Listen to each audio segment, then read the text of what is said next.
All right, Larry Krueger here from the Pig and a Pickle Crew Show with a breaking news story on the 49ers as the Niners, according to Jordan Schultz, have hired Raheem Morris as their new defensive coordinator. A little bit of a surprise, but not a name that we were not familiar with, obviously. Raheem Morris and Kyle Shanahan go way back. Morris is 49. He's from New Jersey. He played at Hofstra. He played safety at Hofstra and then started his career as a graduate assistant at Hofstra in 1998. Then went to be the defensive backfield coach for Cornell in 1999. Went back to Hofstra as a defensive backfield coach in the early 2000s, 2000, 2001, and then got his first NFL job with the Tampa Bay Buccaneers in 2002. He was the defensive quality control coach. That's the bottom of the poll, or the bottom of the, he didn't start with any kind of great opportunity. He was a defensive quality control coach, just like I was way, way, way back when. Then he was a defensive assistant with Tampa in 2003, worked his way up to defensive backfield coach in 2004, left to be K-State's defensive coordinator in 2006, and then came right back to Tampa in 2007 as their defensive backfield coach and eventually their head coach, 2009 through 2011. Then went on to be the Washington Redskins defensive backfield coach from 2012 through 2014. Then moved on to the Atlanta Falcons in 2015 through 2020. He was the assistant head coach and defensive pass game coordinator. That's where he met Kyle Shanahan and became the assistant head coach and wide receivers coach in 2016, wide receiver coach and offensive pass game coordinator in 2017, assistant head coach and offensive pass game coordinator in 2018.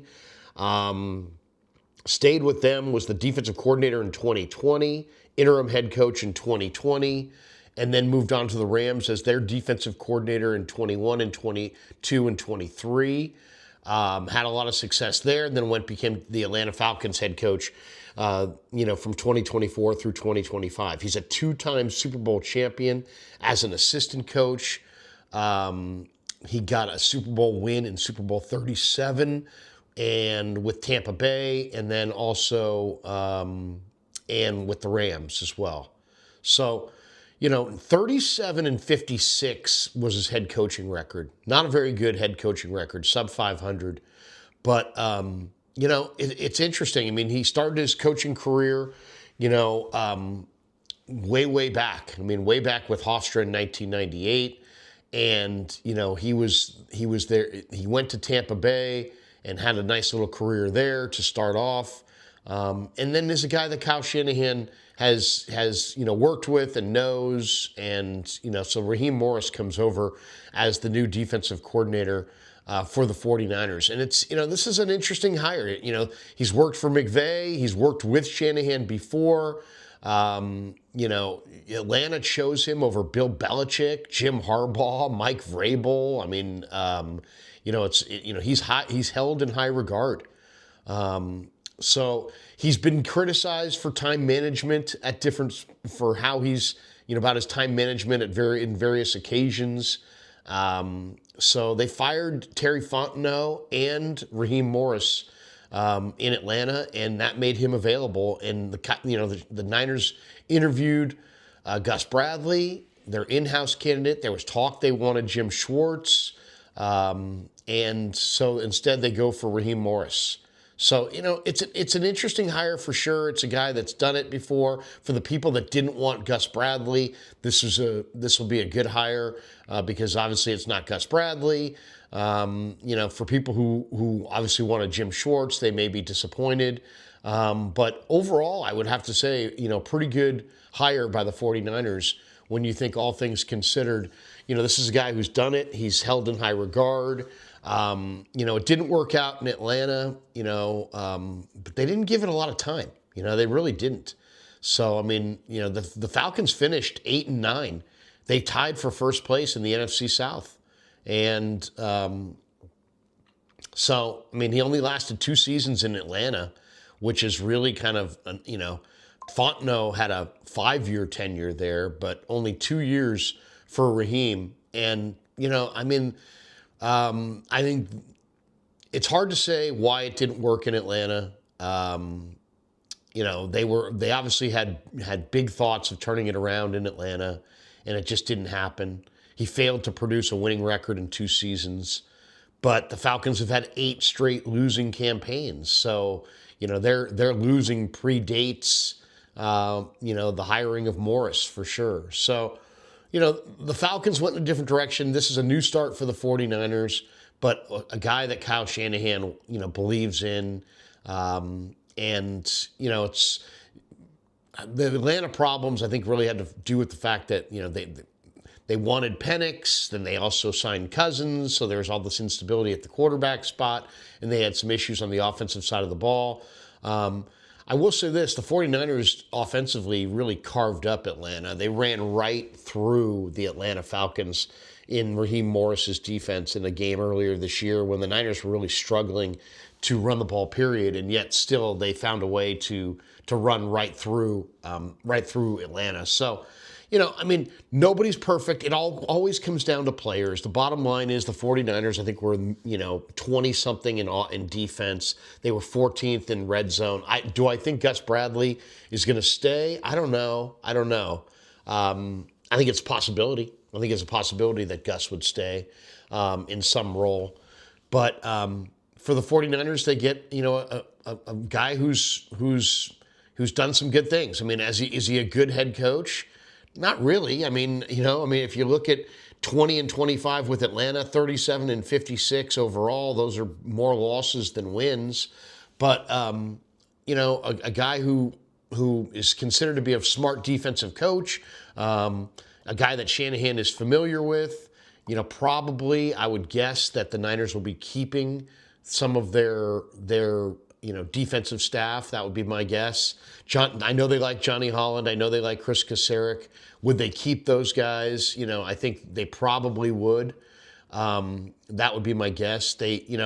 It's interesting to see what direction they go as far as what this does overall to their defense. Now, Atlanta went from Raheem as the head coach to Stefanski, and Stefanski has Ulbrich now, and we'll see what they do in Atlanta. But Atlanta leaned on a lot of rookies this year, and I don't know if Raheem had a big say, if it was all Fontenot. But you could make an argument that the Falcons drafted 4 of the best rookie defensive players in the entire league. Xavier Watts out of Notre Dame, Billy Bowman out of Oklahoma on the back end, Jalen Walker from Georgia, James Pierce had a big sack season out of Tennessee. They redid their defense and played those 4 rookies of some pretty high snaps and got a lot out of them. So, maybe that's part of it. Maybe Raheem's got a good eye for the kinds of athletic pieces that he needs in his defense, and maybe that's a big part of this as well. Because the 49ers, no matter who they hired, whether it be Gus Bradley or whether it be Jim Schwartz, whether it had been Raheem Morris, they have to find themselves, one, a little bit of continuity at this spot, but they got to find better players. This is a team that has a lot of problems. If you really think about it, on both sides of the ball, they have Christian McCaffrey, but they can't run the ball. They have Nick Bosa, but they can't sack the quarterback.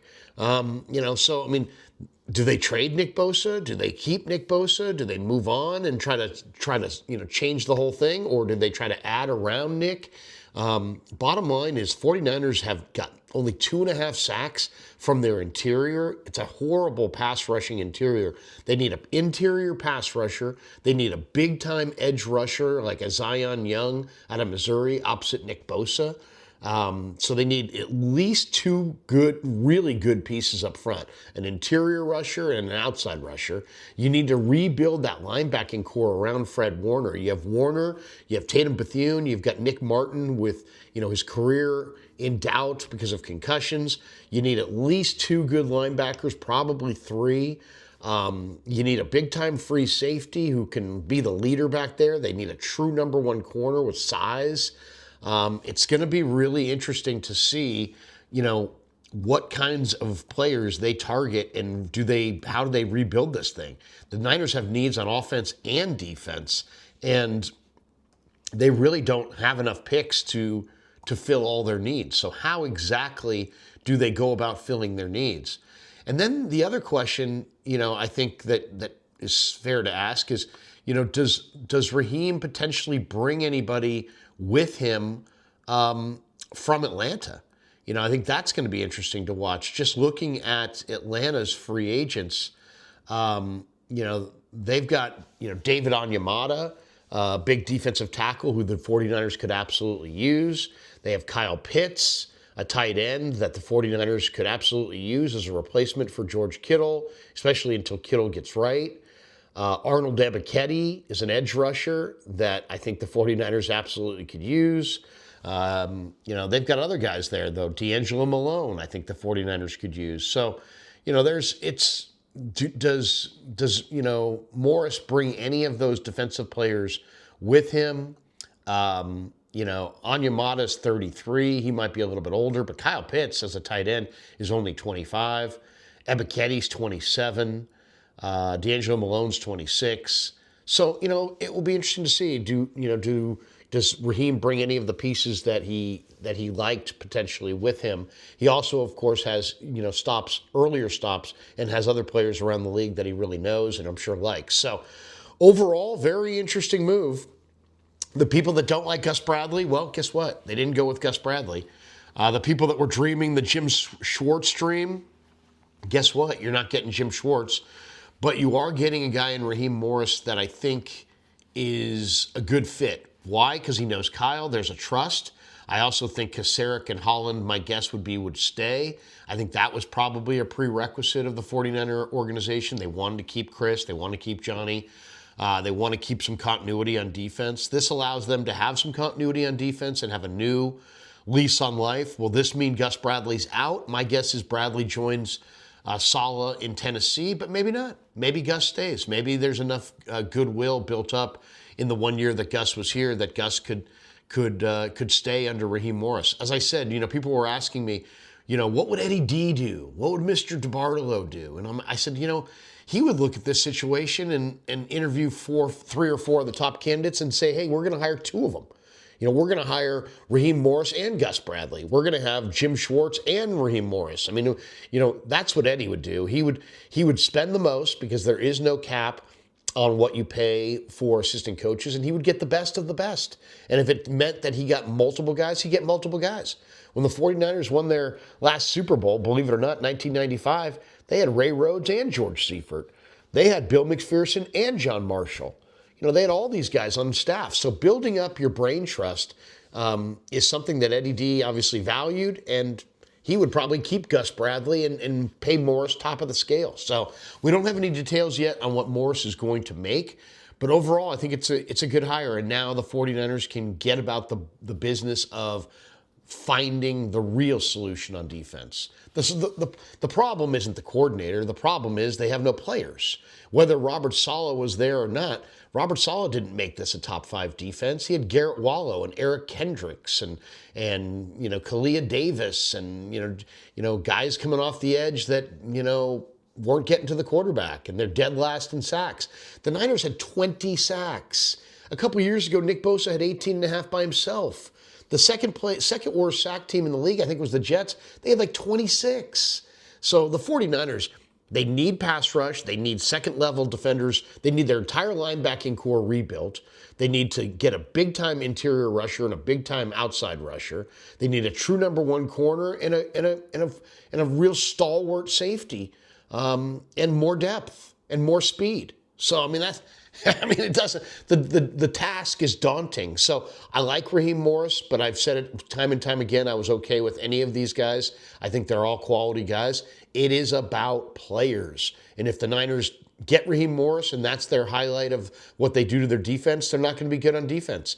And if they get Raheem Morris and it's just step 1 to many steps where they improve their defense on all 3 levels, then the 49ers could be back on top. So overall, though, good hire, good name, quality coach, and let's go. Thanks to Pig and a Pickle for being the title sponsor of the Krug Show. Thanks to Sleeper. 49er football season is presented by Sleeper, the fastest growing fantasy platform in the world. It's a one-stop shop. You get blazing fast news, real-time stats, group chats, season-long leagues, and of course, Sleeper picks for daily fantasy. Use promo code Larry. Sleeper will match your first deposit up to $100.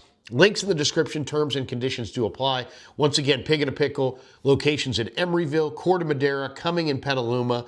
Open 7 days a week from 11 a.m. till 8 p.m. Go say hi to Damon and Mary. Get some brisket. Get some brisket chili. And celebrate Raheem Morris as the new DC. And thanks for supporting The Krug Show on YouTube.